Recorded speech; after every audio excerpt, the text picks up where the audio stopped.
আসসালামু আলাইকুম। সবাই কেমন আছেন? আজকে একটা ডিমের রেসিপি করব। এই যে ফার্স্টে ডিমটা লবণ দিয়ে একটু ভালো করে ফেটে তারপর এখন একটু সিদ্ধ করব। সিদ্ধ করার পর রান্না করব। ঘরে আর কি যা ছিল তাই দিয়েই রান্না করতেছি।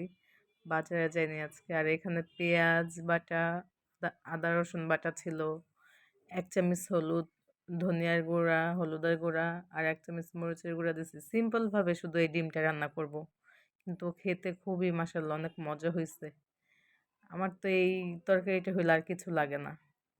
অনেক ভাল লাগে। এই তো পেঁয়াজটা কষানো হয়ে গেলে এখন অল্প একটু আলু দিব। আমার কাছে ডিমের সাথে একটু আলু দিলে ভালো লাগে। আবার একটু সিমের বিচি ছিল ঘরে।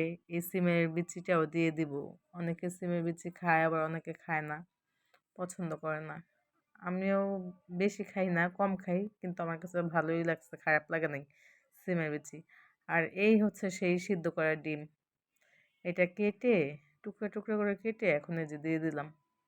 রান্না করলাম। কষা ভালোভাবে একটু কষানো হইলে তারপর একটু পানি দিয়ে দিব। পানিটা দেওয়ার পর একটু ঢাকনা দিয়ে ঢেকে দিব। আর এইটা ঢাকনা দিয়ে ঢাকলে এরকম ফুলে রসগোল্লার মতন হয়ে যায়। পরে আবার ঠিক হয়ে যায়। মানে চুলা থেকে নামানোর পর আবার ঠিক হয়ে যায়। চুলায় থাকলেই একটু ফুলে যায়। একটু ধনিয়া পাতা দিছি। জিরার গুঁড়া দিলে বেশি ভালো হতো। জিরার গুঁড়া ঘরে ছিল না। তাই ধনিয়া পাতাই দিছি। ঘরে আর কি যা ছিল তাই দিয়ে আর কি রান্না করছি।